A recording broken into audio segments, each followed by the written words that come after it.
ঢাকায় জাতিসংঘের মানবাধিকার বিষয়ক কার্যালয় স্থাপনের প্রতিবাদে বিক্ষোভ করেছে হেফাজতে ইসলাম। জাতীয় মসজিদ বায়তুল মোকাররমের উত্তর গেটে আয়োজিত সমাবেশে দলের কেন্দ্রীয় নেতা মামুনুল হক বলেন, দ্রুত এই সিদ্ধান্ত থেকে অন্তর্বর্তী সরকারকে সরে আসতে হবে। মনির হোসেন তপুর রিপোর্ট।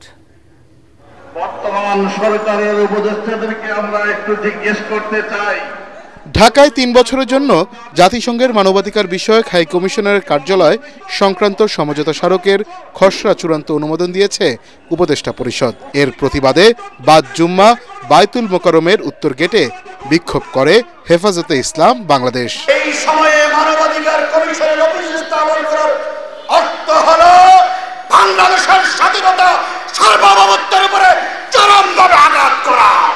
এই সিদ্ধান্ত বাতিল করবার জন্য, অন্তর্বর্তী সরকারকে বাধ্য করবার জন্য যেই কঠোর কর্মসূচি দেওয়া লাগে, হেফাজতে ইসলাম বাংলাদেশ বাধ্য হবে কর্মসূচি ডিক্লেয়ার করতে। এ সময় দলের কেন্দ্রীয় নেতা মামুনুল হক বলেন, বিদেশি শক্তিকে বাংলাদেশের অভ্যন্তরীণ বিষয়ে সরাসরি হস্তক্ষেপ করতে দেওয়া হবে না।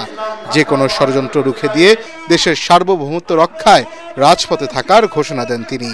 হেফাজতে ইসলাম এই সিদ্ধান্ত মানে না, এই সিদ্ধান্ত কার্যকর হতে দেবে না।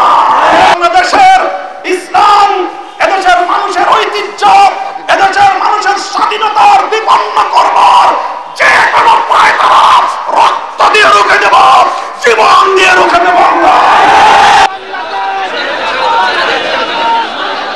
বিক্ষোভ সমাবেশ শেষে মিছিল বের করে হেফাজতে ইসলাম বাংলাদেশের নেতাকর্মীরা। মনির হোসেন তপু, এটিএন বাংলা, ঢাকা।